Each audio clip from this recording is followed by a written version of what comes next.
नई Delhi Mansuri federation of India द्वारा आज़ाद भवन ऑडिटोरियम इंद्रप्रस्थ स्टेट ITO पर हाजी सम्मान समारोह मोटिवेशनल प्रोग्राम 2022 का आयोजन किया गया,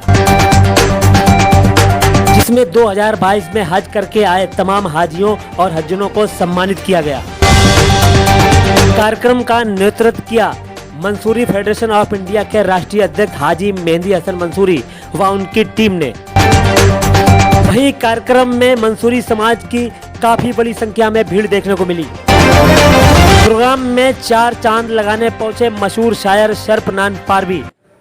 परवरदिगार मत करना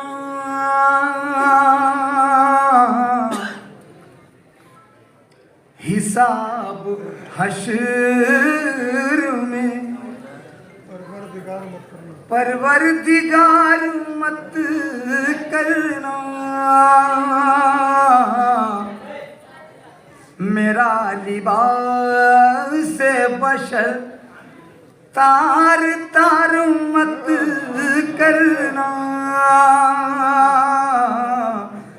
मेरा लिबास बशर।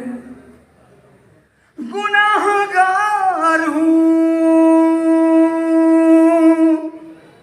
है हर सजा कबूल मुझे,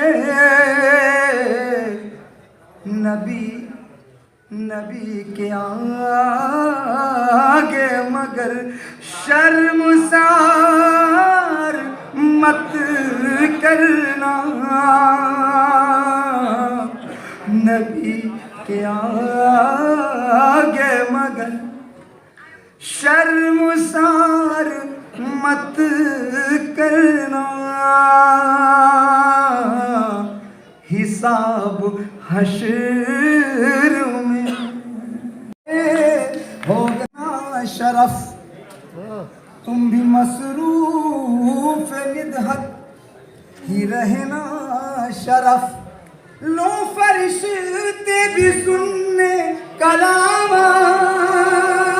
गए, तुम भी मसरूफ। जनाब नियाज मंसूरी साहब जो इस फेडरेशन के।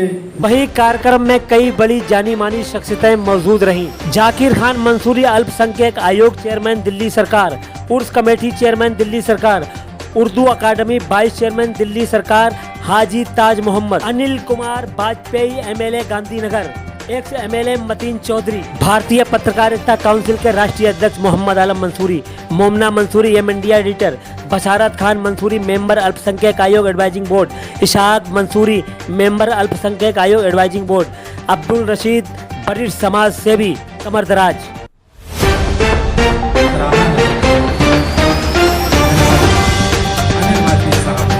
हाँ, ये मंसूरी फेडरेशन ने प्रोग्राम रखा है हाजियों के इस्तकबाल का, और मंसूरी फेडरेशन के जो अध्यक्ष हैं मेहंदी हसन मंसूरी साहब, उन्होंने सभी बिरादरियों के हाजियों को यहाँ बुलाया और उनका इस्तकबाल किया और सभी धर्मों के लोगों को यहाँ बुलाया। तो इससे साफ जाहिर होता है कि कोई भी फेडरेशन हो वो एक अपनी बिरादरी के लिए काम नहीं करती, वो सबके लिए काम करती है। तो मैं मुबारकबाद देना चाहता हूँ फेडरेशन की टीम को, मंसूरी फेडरेशन की टीम को, कि उन्होंने यहाँ पर सभी हाजियों का इस्तकबाल किया, सभी धर्मों के लोगों को बुलाया। जो हमारे हिंदुस्तान की गंगा जमनी तहजीब है उसको इस मंच में इकट्ठा किया, यही हमारी असली हिंदुस्तान की पहचान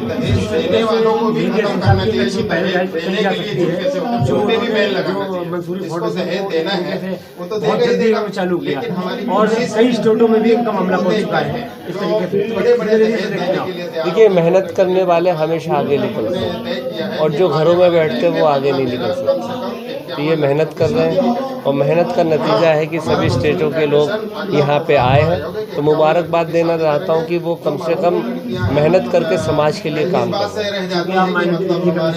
हैं। और मंसूरी समाज से क्या संदेश रहेगा देने वाले हैं? देखिए, मेरा एक ये मैसेज है कि कोई भी बिरादरी हो, बिरादरियाँ जो है उनका सिर्फ मकसद होता है अपने पेशे की पहचान करवाना।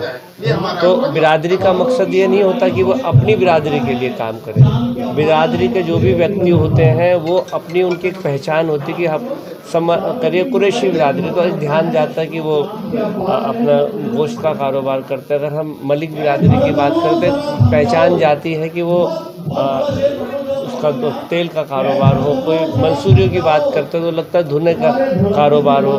अगर हम अंसारियों की बात करते तो ऐसा लगता है बुनकरों का कार्य।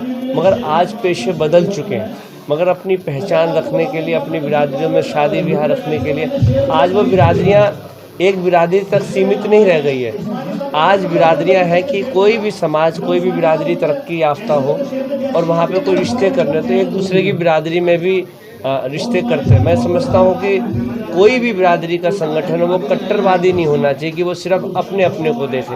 अगर वो बिरादरी अपने अपनी बिरादरी को देखा, वो समाज की सेवक नहीं हो सकते और वो दूसरों के हितकारी भी नहीं हो सकती। कोई भी बिरादरी का संगठन हो वो अपने लिए काम करे और साथ में दूसरी बिरादरियों को भी साथ लेके चले, यही उसके संगठन की असली पहचान है। पूरा देश 75वां आज़ादी का अमृत महोत्सव मना रहा है, क्या कहेंगे, क्या संदेश रहेगा? देखा, मैं आज देश के आज़ादी को पूरे 75 साल गुजर गए और 76वें साल में हम उसके अंदर पहुंच गए।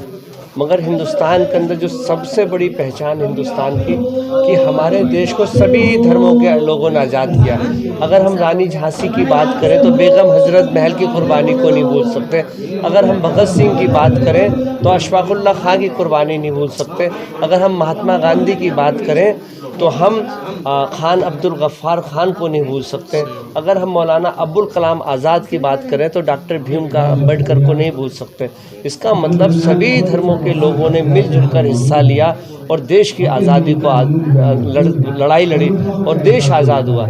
आज ये देश जो संविधान बाबा भीमराव अम्बेडकर का है कि सभी धर्मों को समानता दी गई है, सभी धर्मों को लोगों को आज़ादी दी गई, वह अपने हिसाब से कहीं पे भी आ जा सकते हैं, लिबास पहन सकते हैं, खाना खा सकते हैं। तो मैं समझता हूँ कि सच्चा हिंदुस्तान एक गुलदस्ते की तरह है जहाँ सभी धर्मों के फूल खिलते हैं। अगर एक फूल को भी तोड़ने की कोशिश किया, मुरझाने की, अगर एक भी फूल हमारा हिंदुस्तान का उस गुलदस्ते में से मुरझा गया तो मैं समझता हूँ हिंदुस्तान की पहचान। ये बहुत अच्छा प्रोग्राम है और पूरे देश के मंसूरी समाज के लोग, और जैसे कि अभी जाकिर भाई ने बताया कि पूरे देश के विभिन्न समाज के लोग, भारत समाज के लोग यहाँ आए हुए हैं। और अब आपने देखा कि यहाँ पर अनिल वाजपेयी भी आए जो भारतीय जनता पार्टी के एमएलए हैं गांधीनगर से, मौलाना उमर इलियासी साहब भी आए, और भी कांग्रेस के मतीन चौधरी साहब भी, और आम आदमी पार्टी से भी तो हम लोग हैं ही। तो एक तरह से ये सभी पार्टी के सभी जो धर्मों के लोग हैं वो भी यहाँ पर आए और उन्होंने स्वागत किया। और एक अच्छा संदेश है कि मंसूरी समाज में जो आपस में एकता ये दिखाता है कि भाई वो भोपाल के लोग, और सबसे बड़ी बात है कि जो मंसूरी फेडरेशन है जिसके चेयरमैन मेहदी साहब हैं, कि उन्होंने सबको जोड़ के रखा है, भोपाल से चाहे वो मुंबई से हो चाहे कहीं और से हो, तो जोड़ के रखना बहुत बड़ी बात है।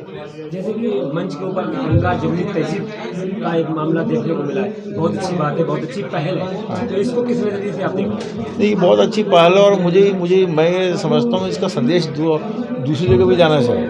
गंगा जमुना के जो वो मतलब कि जो समझिए कि एक तरह से उसकी जो परंपरा है वो केवल मुस्लिम समाज ना निभाए, ये जो है दूसरा समाज भी निभाए, दूसरा समाज भी इसको समझे कि उसकी ज़रूरत है। सिर्फ मुस्लिम समाज को क्यों ज़रूरत पड़े इस बात की कि वही समझे कि जब गंगा जमुना तहजीब को जो हमको निभाना है, जो दूसरे समाज के लोग हैं उनको भी हमें बुलाना चाहिए और अपने जो है दूसरों के साथ स्टेज शेयर करना चाहिए और मोहब्बत की, इंसानियत की और आपसी इत्तेफाक की बात करनी चाहिए। ये भी बहुत ज़रूरी है। मैं समझता हूं कि आज ये मंसूरी बिरादरी की तरफ से प्रोग्राम रखा गया और बहुत ही शानदार, बहुत अच्छा प्रोग्राम रखा गया है। तो मंसूरी फेडरेशन को मैं सबसे पहले तो मुबारकबाद देना चाहूँगा कि दिल्ली के अंदर जो सन 2022 में अभी हाजी आए हैं, उन हाजियों को इस्तकबाल के लिए पहली बार दिल्ली में इतना बड़े लेवल पर प्रोग्राम हुआ है, तो मैं उनके लिए इसका बहुत बहुत मुबारकबाद देना चाहूँगा। साथ ही उन हाजियों को भी मुबारकबाद देना चाहूँगा जो हाजी हज करके आए हैं, उनके लिए भी बहुत बहुत मुबारक और अल्लाह ताला उनका हज कबूल करे। और उसके साथ साथ मैं उनसे दुआओं की दरख्वास्त भी करता हूँ कि वो हमारे हिंदुस्तान के लिए अभी भी दुआ करें कि हमारे हिंदुस्तान में और देश में और दुनिया में जो परेशानियाँ चल रही हैं, जो बीमारियाँ चल रही हैं, उन बीमारियों से निजात मिले और हमारे देश के अंदर अमन और ऐन रहे। जिस तरह अभी सुना गया था कि बाप जी ने बोला था कि मस्जिद में आप निकाह करोगे तो परिवार चलेगा, नहीं तो परिवार नहीं चलेगा। इस पे आपका क्या कहना है? क्या ये वो मैं समझता हूँ वो उनकी अपनी वो है कि उन्होंने कहा कि उस पर नहीं चलेगा, ऐसा कुछ नहीं है। लेकिन ये अच्छी बात है कि निकाह जो है मस्जिद में होने चाहिए। अगर मस्जिद से बाहर होगा तो ऐसा नहीं है कि वो निकाह नहीं चलेगा। वो लोगों की मानसिकता पे असर करता है कि उनको किस तरह से अपने निकाह को जो है ठीक तरह से चलाना है। और यूँ तो जो मस्जिद में होते हैं हमने कई जगह ऐसा भी देखा है कि उनके साथ भी इस तरह की हरकत होती हैं। लेकिन सबसे बड़ी बात यह है कि जो आज समस्या आ रही है, जो ब्याह शादी के अंदर जो इतना लेन देन जो हो रहा है दहेज के ऊपर, वो बहुत गलत है, क्योंकि उसका असर गरीब लोगों पर बहुत बड़ा पड़ता है और जहाँ बिगाड़ पैदा होता है तो उसी से बिगाड़ पैदा होता है।